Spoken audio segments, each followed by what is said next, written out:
You know, when you're trying to get your head around something really big, like a history that stretches back centuries, maybe even millennia. Yeah, it can feel pretty overwhelming Yeah, sometimes. like you need a secret key or something to unlock it all. Well, hopefully this deep dive can be that key for you today, Hmm. because we're plunging into, well, just a remarkable story. A really ancient community we're talking about here. Exactly. The St. Thomas Christians of India, their origins are way back, kind of shrouded in mist, but their legacy still very much alive today. And their roots, according to tradition, go all the way back to the 1st century CE. To the Apostle Thomas himself, it's just a fascinating intersection of cultures and faiths, isn't it? It really is. You have this identity that's described as Indian in culture, Christian in faith, and Syriac in liturgy. That phrase really captures it. Deeply Indian, Christian in belief, but using this ancient Syriac language for worship. And what makes their history so compelling, I think, is how they navigated, both internal changes and these huge external pressures. Which ultimately led to the diverse range of denominations we see today within the community. Exactly. And that's really our mission in this deep dive, isn't it? Yeah, absolutely. We want to unpack that. How did this ancient church, starting from a common point, end up with this complex landscape?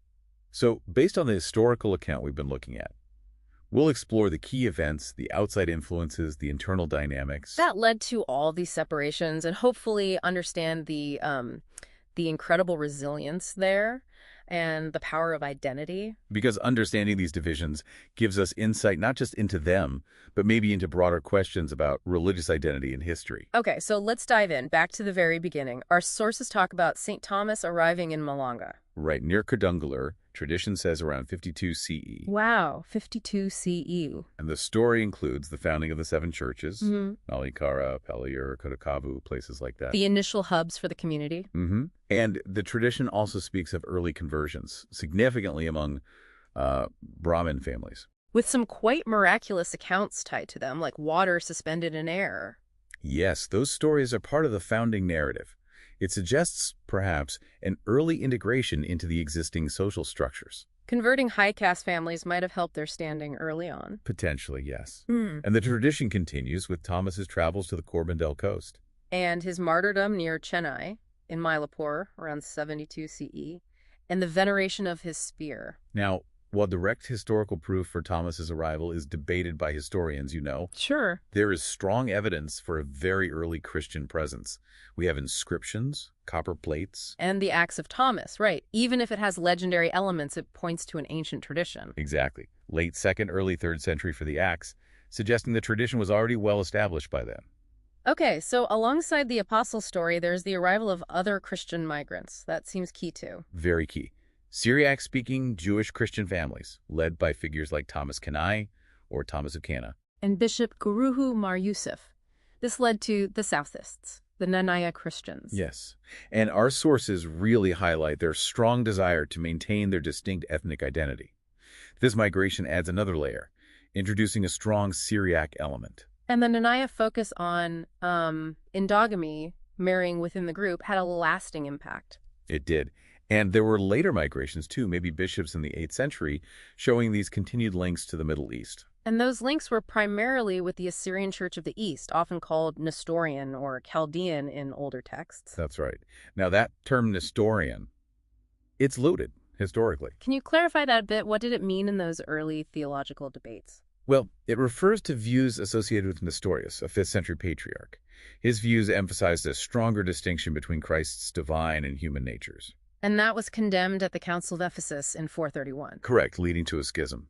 The Church of the East, while not necessarily following Nestorius exactly, got associated with that label in the West. I see. So the St. Thomas Christians were linked to this church, the Church of the East. Yes, their spiritual authority was the Catholicos of the Church of the East, based in Seleucia Ctesiphon, near modern Baghdad, often referred to as Babylon in the sources. And they adopted the Edessa liturgy, using East Syriac. Exactly. That liturgical connection was crucial. East Syriac rite became their language of worship. So you have this community, deeply Indian, but spiritually and liturgically connected eastward. It's a fascinating blend. And they managed to carve out a pretty respected place in Indian society. They really did. Sources say they were often seen as high caste, like Brahmins or Nayars. Enjoying privileges from rulers, documented on copper plates, respected as Nazarani Mapilas. Primarily traders and farmers, but interestingly, they also observed some local customs, like aspects of untouchability. Yes, and they apparently had access to Hindu temples, which shows a really complex integration with the surrounding Hindu culture. And their own governance structure, the yogam system, with local and national assemblies. Right, and the native archdeacon played a huge role here. Kind of the civil head, the prince almost, presiding over the National Assembly. Essentially, yes, while the bishops from Persia handled the more spiritual side, sacraments and such. So a real degree of indigenous autonomy already existed. Their whole way of life was the law of Thomas, the Tama Marga. That pre-existing autonomy is really important to remember when we get to the later conflicts. Right. So this picture emerges of a deeply rooted, integrated, yet distinct community with strong self-governance. For centuries, that seems to have been the reality. Okay, let's jump forward. 16th century, the Portuguese arrive. Vasco da Gama, 1498. And initially, the interaction was, well, positive. The St. Thomas Christians saw them as fellow Christians, potential protectors. They even helped guide da Gama's fleet, sought protection later on, cordial for a couple of decades. But then, the Portuguese aims shifted, didn't they? Yeah, they realized this community wasn't aligned with Rome, but with the Church of the East. And this is where the Padroado comes in. Can you explain that for the listeners? Sure. The Padroado was basically papal permission, patronage granted to the Portuguese crown. It gave them huge authority over church matters in the lands they colonized. Appointing clergy, controlling things. Exactly. So, driven by that and wanting control of the pepper trade, they aimed to bring the St. Thomas Christians under their thumb. Viewing the Church of the East as Nestorian, problematic, and pushing to Romanize everything. Actively blocking bishops from the East. Yes, it became about consolidating power, religious and economic, a direct clash with the local traditions and autonomy. It wasn't just theology, it was control, assimilation into the Latin Rite under Portuguese authority. Which the St. Thomas Christians saw as, well, an attack on their identity, their whole way of being. What started as hope turned into resentment. And that tension builds and builds, leading eventually to the Synod of Diamper in 1599. That sounds like a real flashpoint. Absolutely a watershed moment. After the local bishop Mar Ibrahim died, the Portuguese, specifically Archbishop Menezes of Goa, saw their chance. He convened the Synod, and the goal was explicit: Latinization. 200 decrees aimed squarely at that.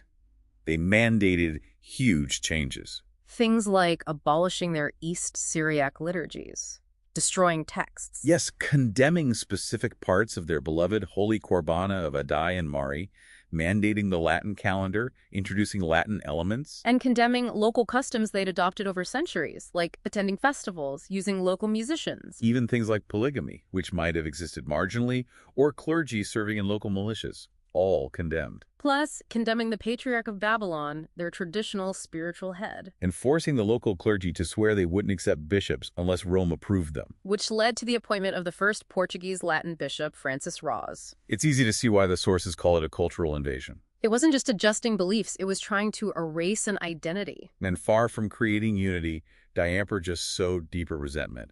It laid the groundwork for the explosion to come. The Coonan Cross Oath, 1653. The direct reaction.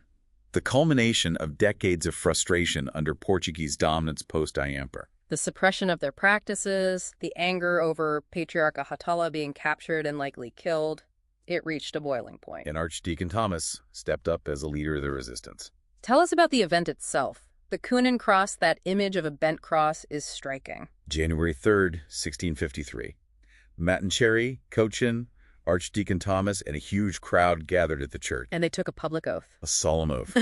Never again accept another Farangi, meaning European, prelate, and never submit to the Portuguese. And the visual. So many people wanting to touch the cross, they tied ropes to it. Exactly, holding the ropes to participate.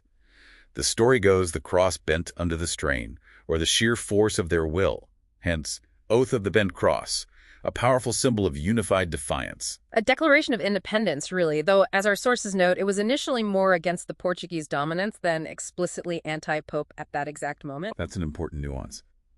But the immediate result was installing their own leader, Archdeacon Thomas, as Martama I, consecrated by 12 priests. Though that consecration was later challenged. Yes, by the Carmelites who arrived later. But the impact was immediate and huge. The first permanent split in the community, shattering that 54-year Portuguese supremacy. And the community fractured. Into the Pazai Kutukar, the old allegiance, Who eventually went back towards Rome. and the Pathan Kutukar, the new allegiance, who stayed independent and looked elsewhere. And the numbers are stark. Only about 400 out of maybe 300,000 stayed loyal to the Portuguese right then. A massive shift.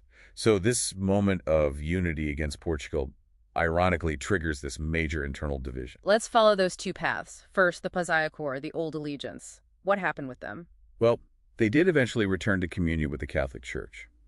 Carmelite missionaries, like Giuseppe Maria Sebastiani, played a big role from 1556 onward. Reconciling many churches, about 84 by the early 1660s. And a key step was when the Dutch kicked out the Portuguese. Allowing Sebastiani to consecrate a native priest, Chandi Parambil, as vicar apostolic in 1663. Palavinal Chandi. He was crucial in bringing churches back. But after he died, the Carmelites were reluctant to consecrate more native bishops. So, still a struggle for a truly local hierarchy within the Catholic structure. For a while, yes. But this path eventually led to the formation of the Syro-Malabar Church. Which is huge today, a Suiurist Eastern Catholic Church. Exactly.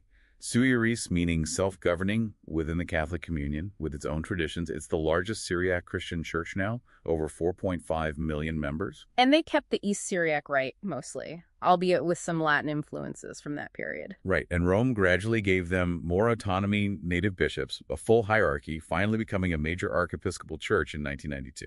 And within that Pazaiokor group, there was also the Chaldean Syrian Church. A smaller group, yes. They maintained or rebuilt ties directly with the Assyrian Church of the East, the original connection. Today, they're the Indian archdiocese of that church, based in Thrissur, about 15,000 members. There were attempts over the centuries to strengthen those links, sometimes facing difficulties with Rome. Okay, now the other side of the split, the Pathankur, the New Allegiance, they took a different road entirely. Completely different. They refused to go back to communion with Rome or the Pope. They organized as the Malankar Church. And sought communion elsewhere. Yes, with the Syriac Orthodox Church of Antioch starting around 1665, another ancient Eastern church. And this meant a big liturgical shift for them, right? It did. They gradually moved from their original East Syriac rite to the West Syriac rite of Antioch. Helped by the arrival of Bishop Gregorios Bal-Jalil from Antioch in 1665. It was instrumental. He also helped regularize Mar Thomas's episcopal status, cementing the new relationship with Antioch. So they recognized Antioch's patriarch as spiritual head, but still wanted local control. That tension between acknowledging spiritual authority and maintaining local governance rights is a recurring theme. Okay, so that first big split after the Kuhn and Cross was just the start. The Pathankur line especially seems to have branched out even more later. Oh, absolutely. The 18th to 20th century saw a lot more diversification within that branch. They're like the Malabar Independent Syrian Church, 18th century? Yes, that came out of a power struggle involving Mafrian of Palios Shukrala and Martama VI. A rival bishop, Kurios, was consecrated and ended up in Thozior. And they became autonomous. Small group today. Very small, maybe 10,000. Not formally tied to Antioch or Rome anymore. Then you have the Malankar Orthodox Syrian Church, the Indian Orthodox Church. They became autocephalous. Meaning self-governing, yes. In 1912, they achieved independence from the Syriac Orthodox Church of Antioch. They are an Oriental Orthodox church. Oriental Orthodox. That means they hold the Miaphysite understanding of Christ's nature. Correct. Distinct from Eastern Orthodox or Catholic theology on that point. They're led by the Catholicos of the East and Malankar Metropolitan. They adopted a constitution in 1934 defining their relationship with Antioch's spiritual headship, acknowledged but self-governed. Right. A significant body within the St. Thomas Christian world. And closely related but distinct is the Jacobite Syrian Christian Church. Yes. The JSCC maintains that direct affiliation with the Syriac Orthodox Patriarch of Antioch. They are currently the only Malankara church with that direct canonical link. Also Miaphysite. And there have been ongoing disputes with the Malankar Orthodox Syrian Church. Yes, complex jurisdictional issues, including another major split in the 1970s after a brief reunion didn't last. Okay, then a very different direction with the Mar Thomas Syrian Church, influence from Anglican missionaries. Big influence. Stemming from a reform movement led by Abraham Malpan in the 19th century, they adopted Protestant principles like sola scriptura. Scripture alone as authority. And simplified worship. Removed prayers for the dead, veneration of saints. Yes, and crucially, introduced Malayalam, the local language, into the liturgy instead of Syriac. But they kept a reformed West Syriac rite, sort of a bridging church. That's how they often see themselves, between Eastern tradition and Protestantism, a large global membership. And one more major branch from the Puthoncore line reuniting with Rome, the Syro-Malankara Catholic Church. Formed in 1930, led by Archbishop Georgios Ephanios, they became another Eastern Catholic sui juris church.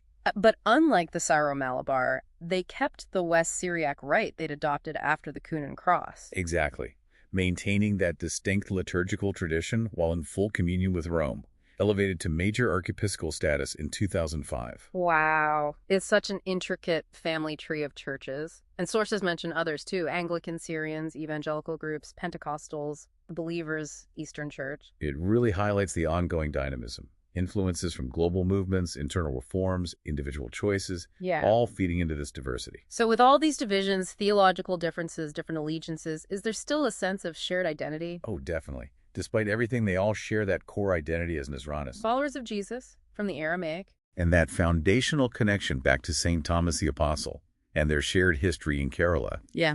That's universal across the groups. A persistent effort to preserve that distinct identity. It really is a paradox, isn't it? Unity and diversity, so many splits, but this shared origin and culture holds. Our sources talk about that. Identity isn't monolithic, it's layered. Ecclesiastical versus ethno-religious or historical. And that deeper historical and cultural layer provides a strong common ground, even when the ecclesiastical paths diverge significantly. Geographically still centered in Kerala, but now a global diaspora too. Huge communities in North America, Europe, the Middle East, Australia. Yeah. They spread worldwide in the last century or so. And finally, it's interesting how terms like orthodoxy or Catholicity take on specific meanings here. Absolutely.